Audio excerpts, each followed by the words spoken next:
So there you can get all the details. So everyday classroom notes, and I will share you the classroom related ID, and our admin will share that classroom ID so that you can join the class and you can view the notes, what is happening daily. Okay, right. I will create an online repository. From there we will do that. Okay, right. So last session we started discussing about basic terms of web, right? And after understanding the basic terms, now today we have to start working with the HTML, right?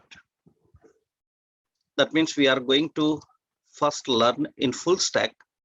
We are going to learn, we will classify into two categories. We are going to learn front end and back end. Front end web development and back end web development. And in front end web development, so first we are starting with HTML. So what is HTML and how this HTML works? So how we can use this HTML for building web pages, we will learn. So one point I told you that HTML is used for both static pages and dynamic pages. So we are going to deal with both concepts, static and dynamic, how to handle. First, we will go with the static pages. Okay. So for that, you need to understand what is HTML and how the concept of HTML works for us, right?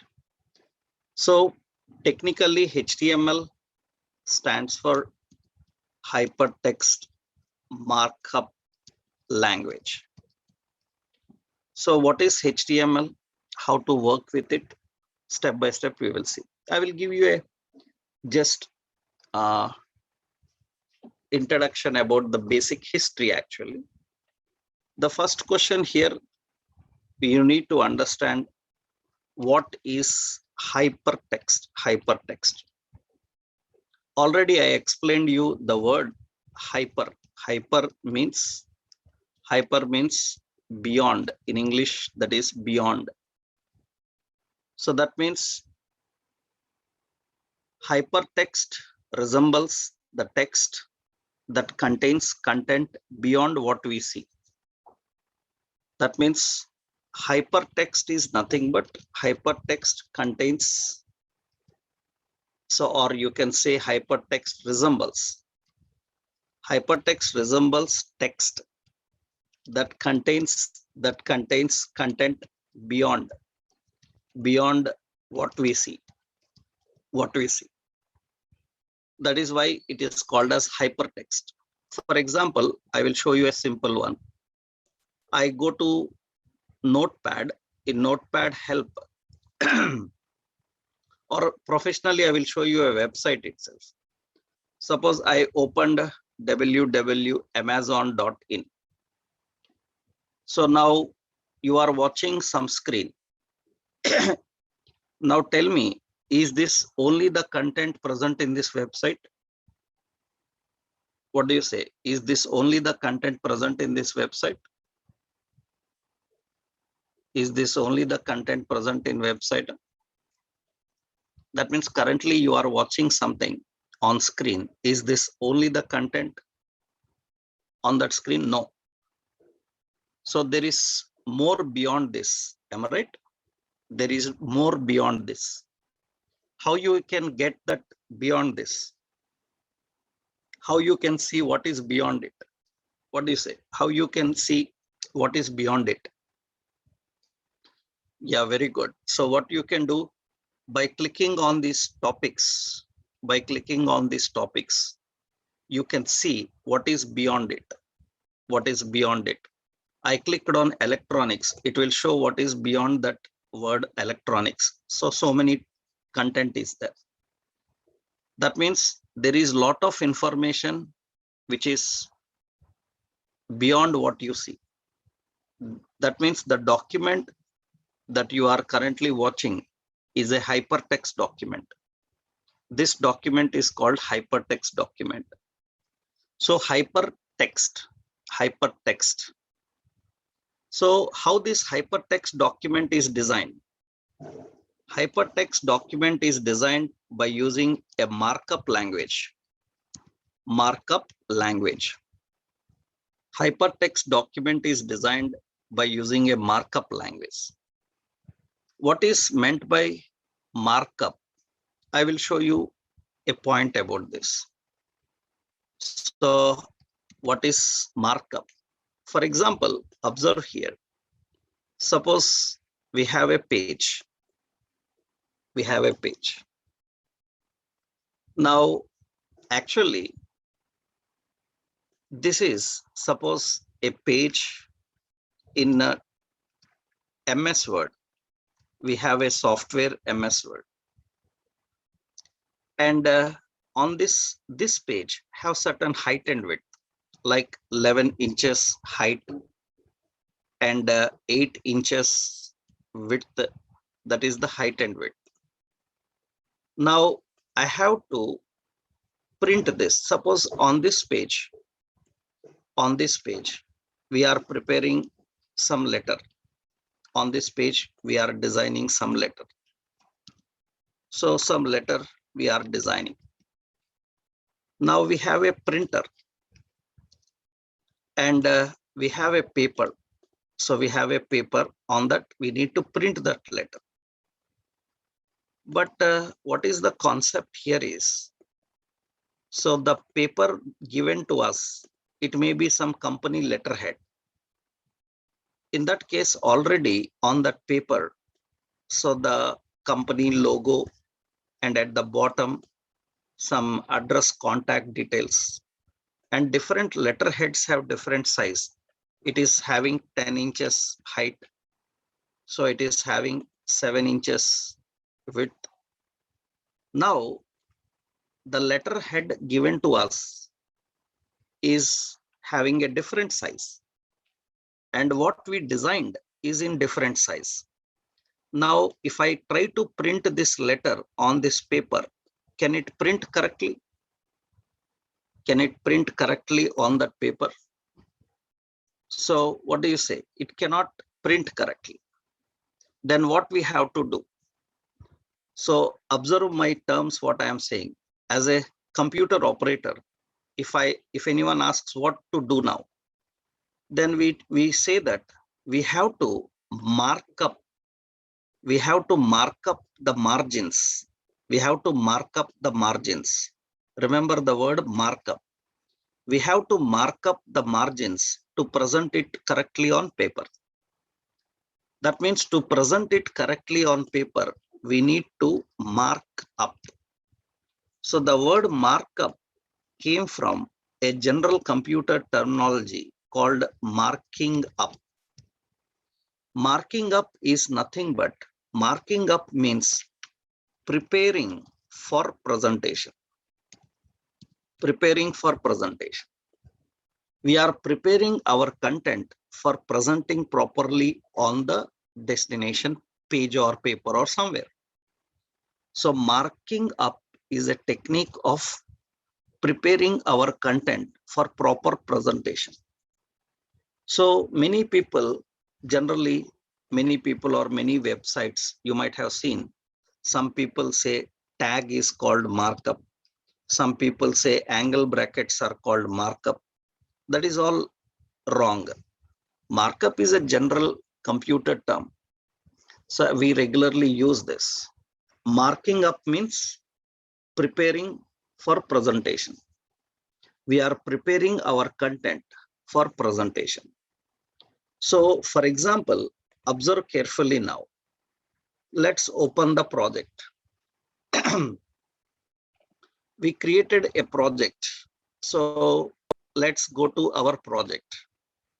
So our project is some front-end web application. Now in this project, the front-end web application project. Here, I have to create a page. So already I have created a page, index.html, in public folder, index.html. I am typing some content, welcome to HTML. Now, after writing this, save. Then right click in the page and select open with live server. So you installed live server plugin also, right? I told you have to install live server. Simply with right click, you will not get the live server. So you have to install live server plugin. Have you all installed that live server plugin also in Visual Studio Code? Yes. Yes. So then you have to right click and select open with live server, open with live server.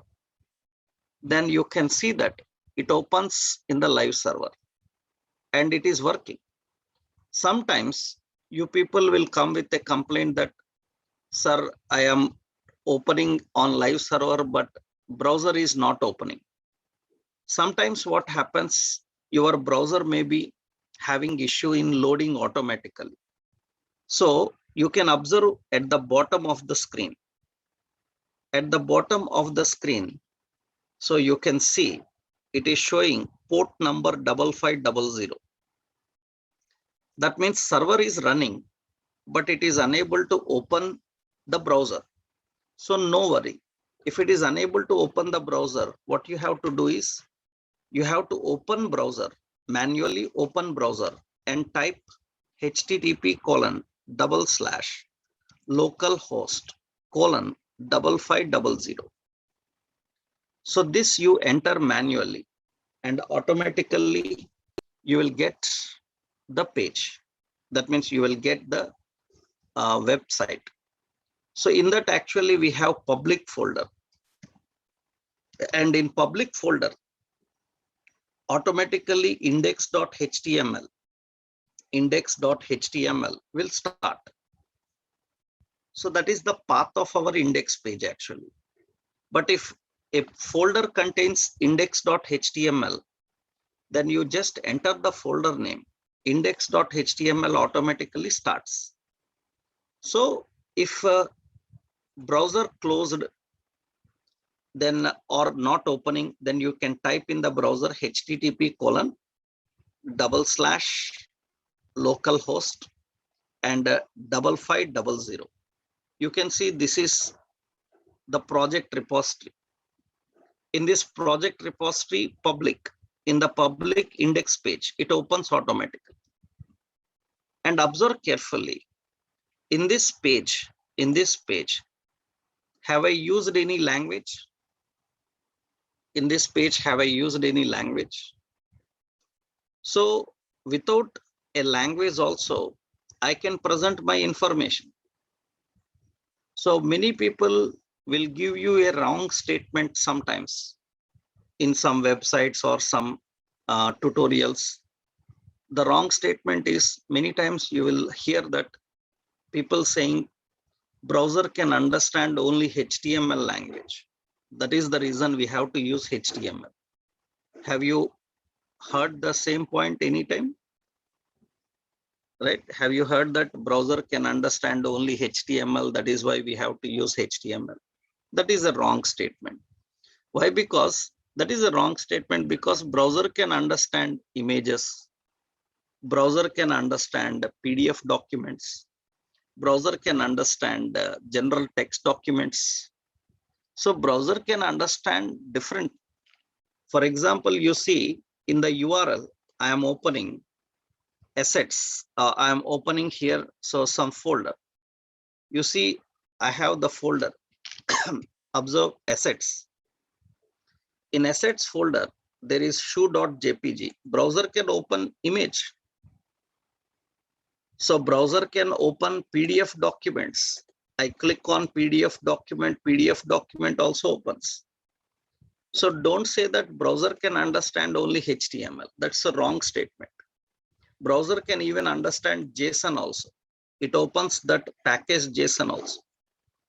Browser can understand several things. So that is not the concept. So the point is, you are watching this page. Without a language also we can present. So see what I am doing now. I am making this in the center. I am making this in the center. And so here, markup language. I made some changes. Markup language. I made some changes here. I made some changes here. So welcome to HTML and markup language. I made some changes here. And I will save this. I made some changes and saved it. Now, after that, when I go and refresh, you can see that output is not in the same way how we are expecting. So without a language also, we can present. But output will be not in the same way how we are expecting it. That is the reason. Now what we have to do? We have to mark up this content. We have to mark up this content to present it properly on the page as we are expecting. So that means according to our expectations, it should present. So that means we need to mark up this content. So I am marking up now. How you are marking up your information? So I will use any language. Suppose I am using a language HTML. So here align is center. And in that I am keeping this content. That means we are marking up our information. We are marking up our information so that we can present it correctly on the paper. And we can put some markup here to present it properly on this page. So now tell me, what is the purpose of a markup language? What you understood? What is the purpose of a markup language? What is the purpose of a markup language? Tell me what you understood. What is the purpose of a markup language? So the purpose of a markup language. So good. Okay, good. Actually, the main purpose of a markup language is a presentation language. It is a presentation language. It is used to present the content on browser. So it is used to present the content on browser. Without markup language, can we present any content on browser? Without a markup language, can we present any content on browser? What do you say? Can we present any content on browser? Yes, we can present, but it will not be according to our expectations. According to our expectations. That is the reason here we have to use a markup language. So now if many times in interviews a question is asked, so what is difference between a programming language and markup language? What is difference between programming language and markup language? In many interviews they ask this question. Actually, programming language can handle interaction with user. Handle interaction with user means, so it can accept input. So it will process the request and it will send a response. This is what a programming language can do. It can accept the input, it will process the request, and it will send a response. So that is the ability of a programming language. Programming language have the ability of handling interaction with user. But presentation language can only present. It cannot process your request. It cannot generate a response for your request. It is only for presenting. So markup language is a language used for presentation. Hypertext markup language. That means it is a language used for presenting hypertext documents. It is a language used for presenting hypertext documents. That's what actually the concept of hypertext markup language. Actually, before HTML, in the early 1960s, 1967, when first network was introduced, the first network was ARPANET. ARPANET is the name of first computer network. When the first computer network was introduced, a language was used for that was GML. So this GML is generic markup language. Generic markup language. It was developed at CERN laboratories, CERN labs, Council for European Research and Nuclear. We call it as CERN labs. CERN labs, so this was the major labs which produced several great people in the world who developed so very revolutionary softwares. From the CERN labs, Dennis Rich came from CERN labs, who invented a language called C. Dennis Rich, Kem Thompson, these all people came from CERN labs. They worked at CERN labs. Steve Jobs worked at CERN labs. So Bill Gates worked at CERN labs. These all people came from the concept. Brendan Eich, person who developed JavaScript. So he came from CERN labs. So all these people belong to that CERN labs only. And it was the first language used for presentation, GML, generic markup language. After that, then came SGML, standard generic markup language. After that, in 1990, Tim Berners-Lee introduced a language, HTML, hypertext markup language, which is more lightweight and secured when compared to GML and SGML. He introduced this for web. So I told you the difference between internet and web. Internet is wide. So web is a portion of internet. We discussed the difference. And HTML was first introduced for a browser called Mosaic. Mosaic is the name of browser. First browser was Mosaic.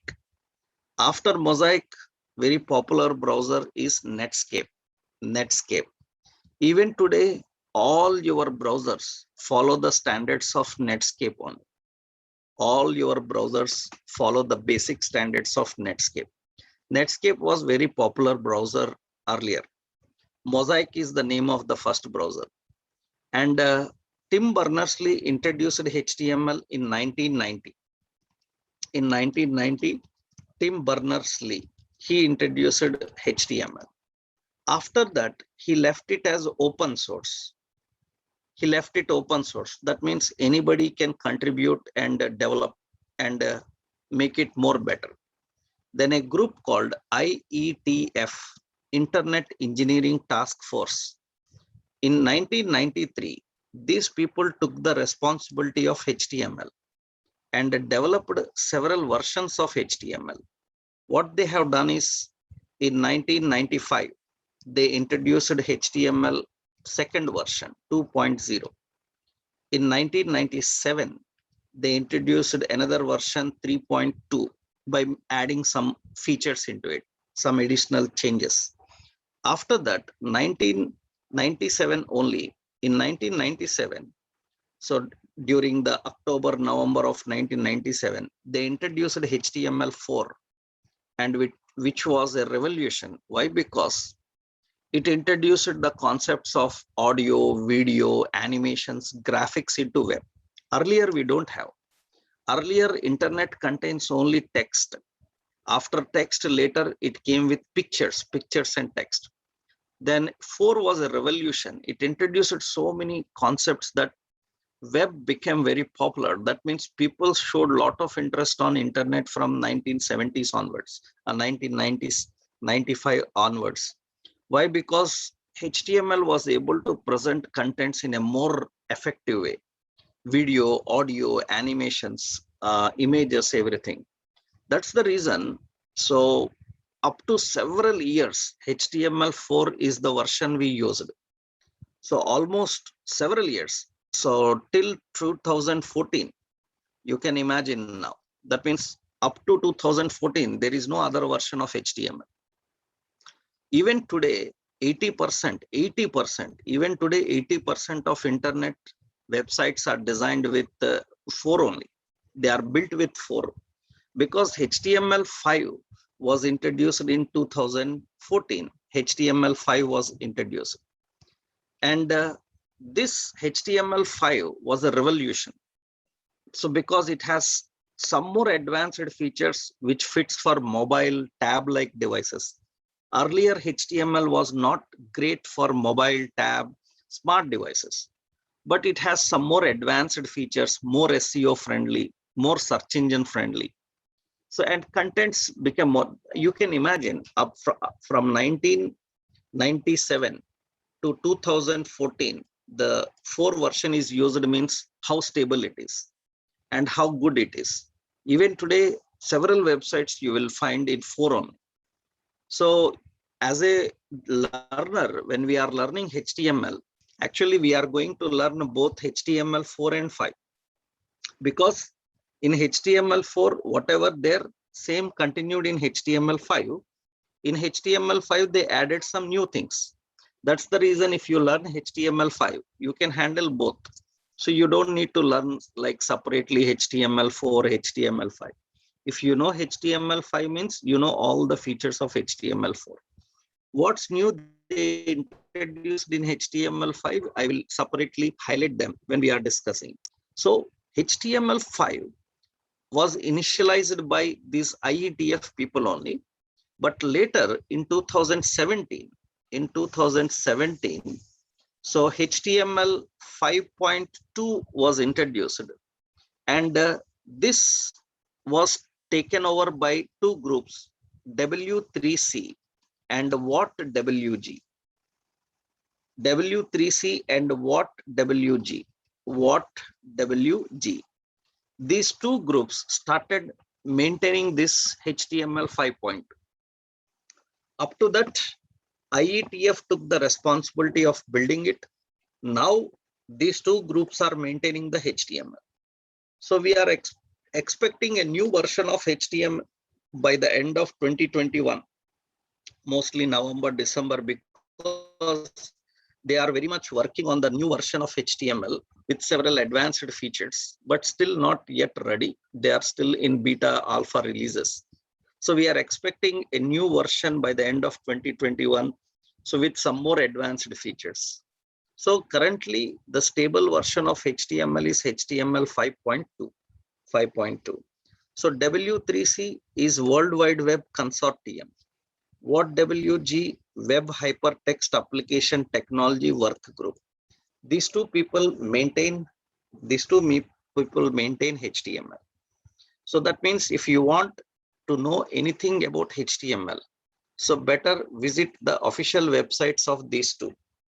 So they will provide you a correct information and clear information about the concept of HTML because they are building it and they are maintaining it.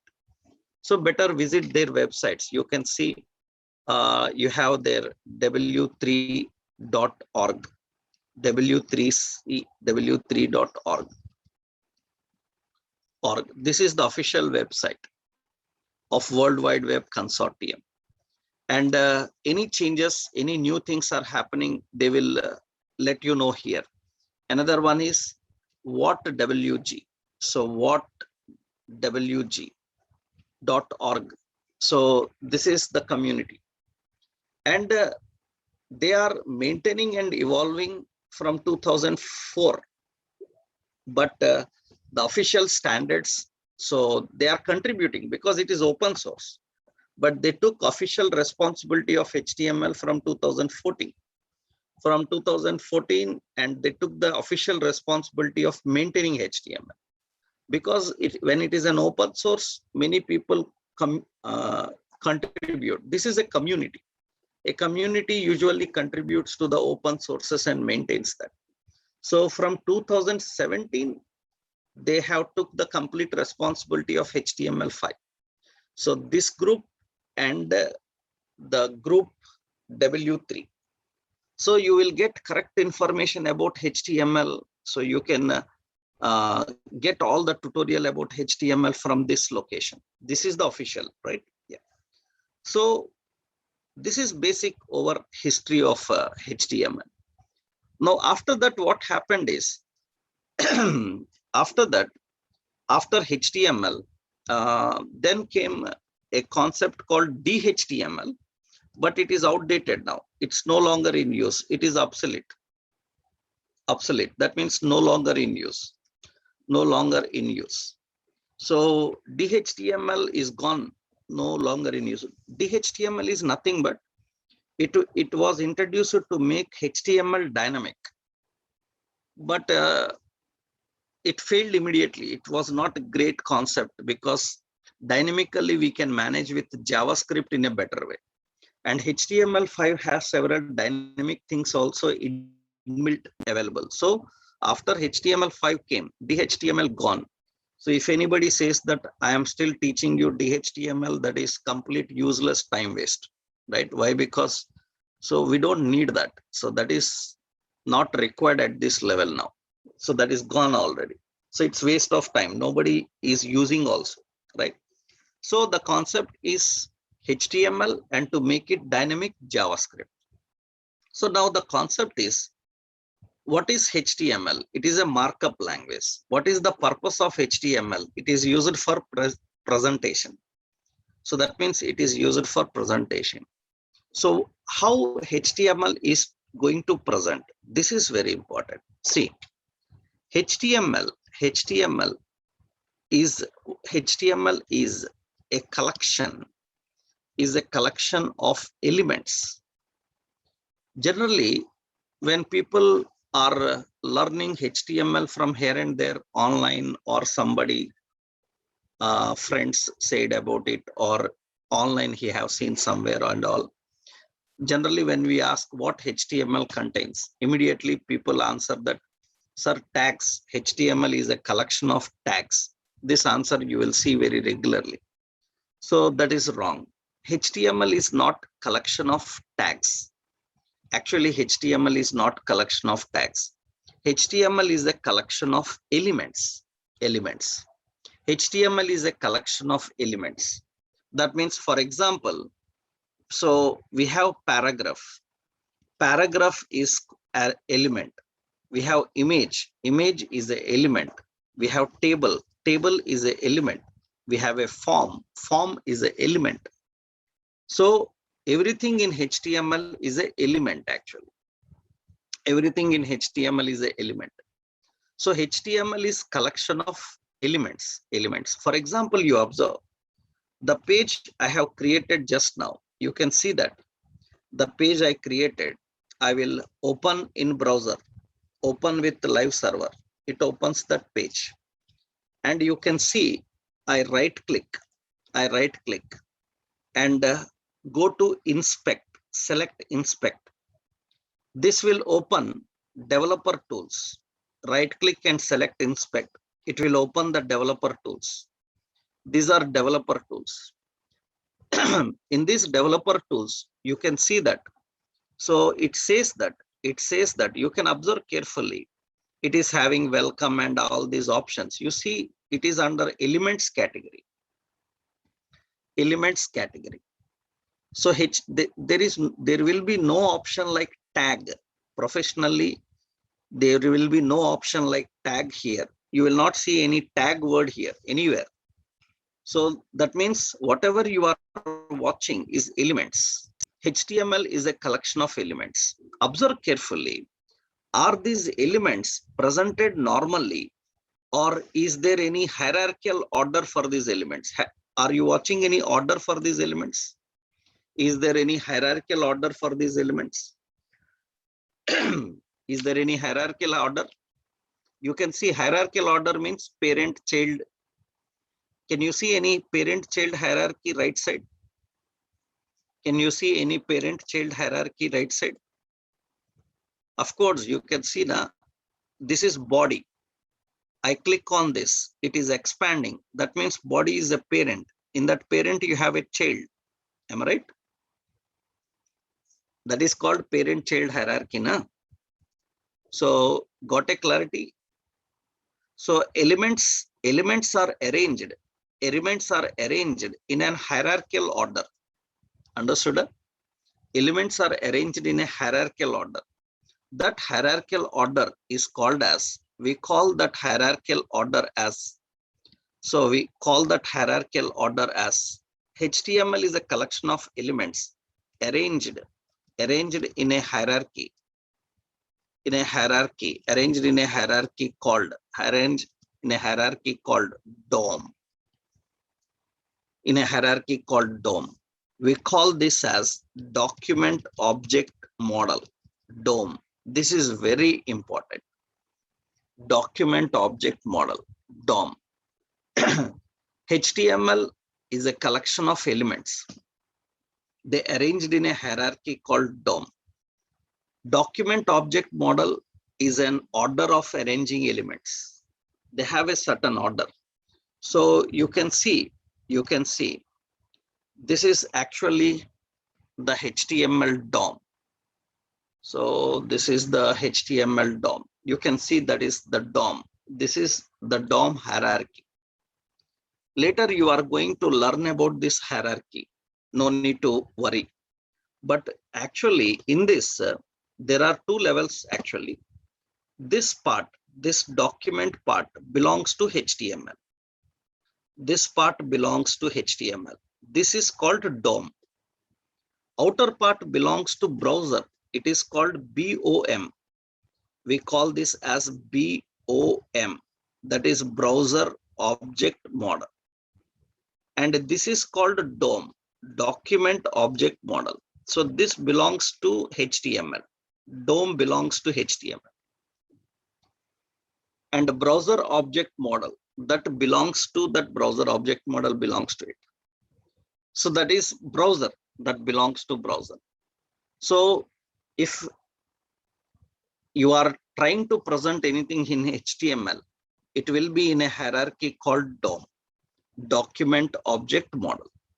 So many times people say that because when we are training people on advanced technologies like Angular, React, and .NET, and all these advanced technologies, generally for that HTML basically required. So HTML, JavaScript are required. We ask people like, so in HTML and JavaScript, so have you worked with DOM? Then immediately many times people say that, sir, I learned HTML, but I don't know what is DOM. So what is document object model? That's like joke, what you are talking about. That is completely like rubbish, right? You are saying that you know HTML and you don't know DOM. That means like silly thing, right? Because HTML is DOM. It is presenting everything in DOM. And you cannot say that I don't know DOM and I learned HTML. So people will laugh at this point at expert level when anybody hears this point. Why? Because many I can say that 80 to 90% people who learned HTML casually here and there, they say that, sir, I know HTML, but I don't know this DOM. That's like joking. What you are joking, right? Why? Because you cannot say that I don't know DOM, but I know HTML. Because HTML is presenting DOM. HTML is presenting DOM. You are learning HTML means you are learning how to present this DOM, the document object model. So this is very important concept to understand. Very important concept to understand. So we will gradually learn about this DOM, and we will see step by step about this concept of working with DOM. So HTML is a collection of elements.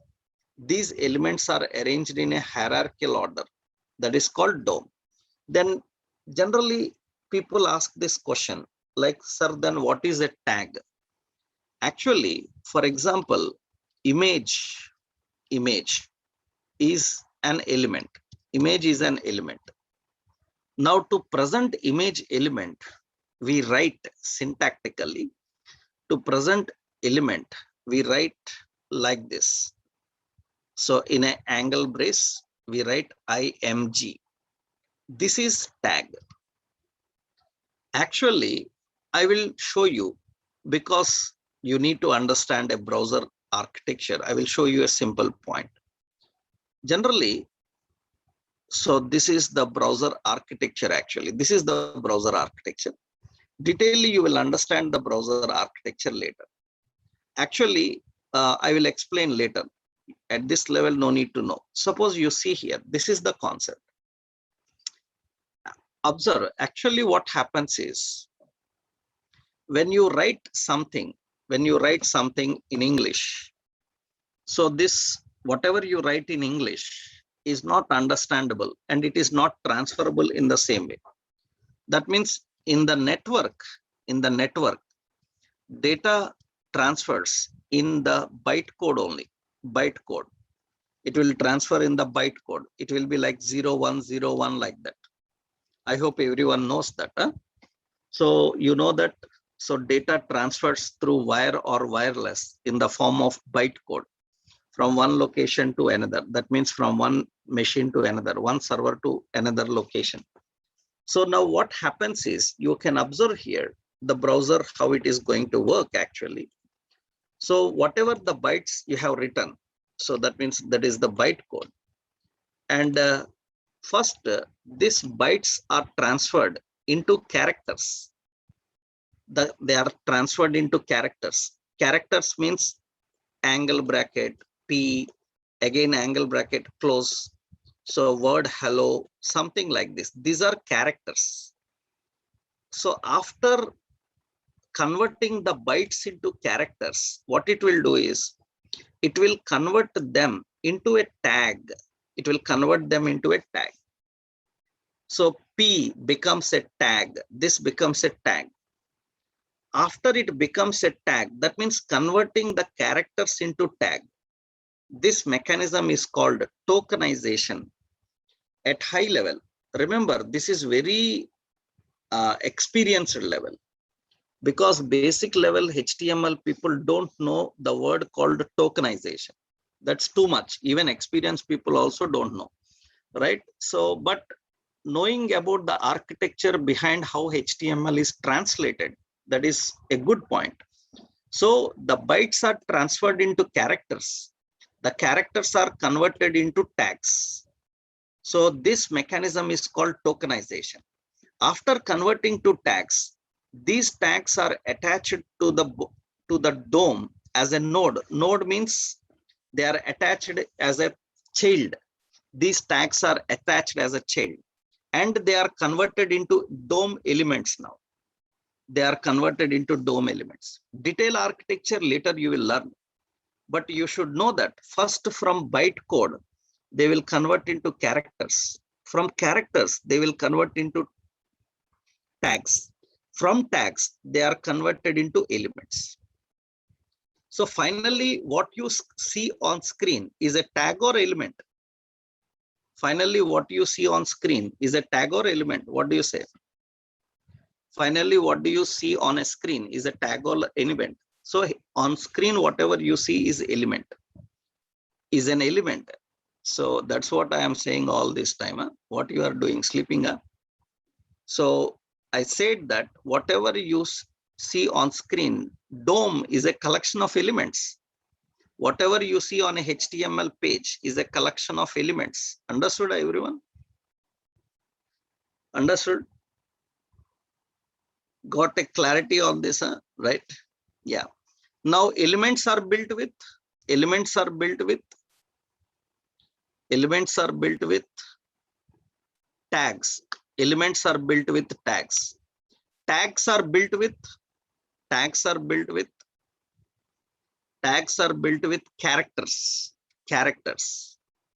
characters.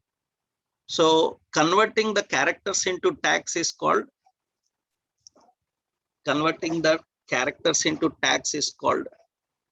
tokenization. Yes, good. And the characters are built from bytes, right? So from the bytes, the characters are built, from characters to tags to elements. So finally, what you see on a page is elements. That's the reason here you will see the word elements only. You will not see any tags word. That is because that is all the translator's work. It is going to convert them and it is going to display them. So HTML is a collection of tags. Right? So you don't need to understand the byte code now.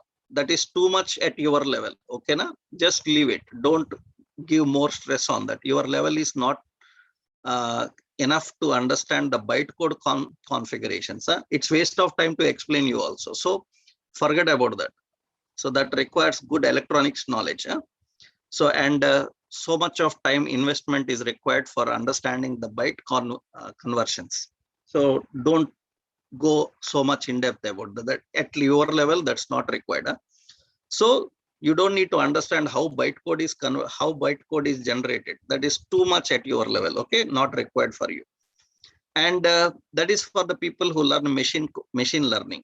So like Python, machine learning, and all. For those people, they have to know about that. For you, it's take it easy, right? Leave it. So this is the basic thing, how it works, how it configures and manages everything. So the point here is, so HTML is a collection of elements, and elements in HTML are classified into different groups. We have normal elements. We have void elements. We have RC data elements. What are those? We are going to learn. And raw text elements, and foreign elements. These are all the various types of elements. Normal, void, RC data, raw text, and foreign elements. Now, elements in HTML are categorized into several groups depending on their behavior. Now, we are going to learn how to use these elements and build a page. So we are going to learn how to use these elements, what is difference between them, and how to use the elements and how to work with them. That we will see in our next session. Okay. From next session, we are going to start practically building the web pages. So next session onwards, practically we will start. Our admin will today send you the code of classroom code, Google Classroom code. So what you have to do is open Google Classroom. I hope everyone know that Google Classroom. This is the official classroom.google.com. In that, you sign in with your Google account. Right side, you will see there will be an option plus symbol. In that, join class will be there. Click on join class. It will ask a class code. Our admin will send you that class code today to you, to your emails or message. You can join the class code with that class code. Then you will get all the classroom related notes that we are discussing every day. Okay. I will upload a document there that contains all that information. So So next session, we will start practically working with HTML and dealing with HTML. Okay. And next session, tomorrow we don't have session. Only this Saturday we are not having. Our next session will be on Monday. Okay. Monday we will meet.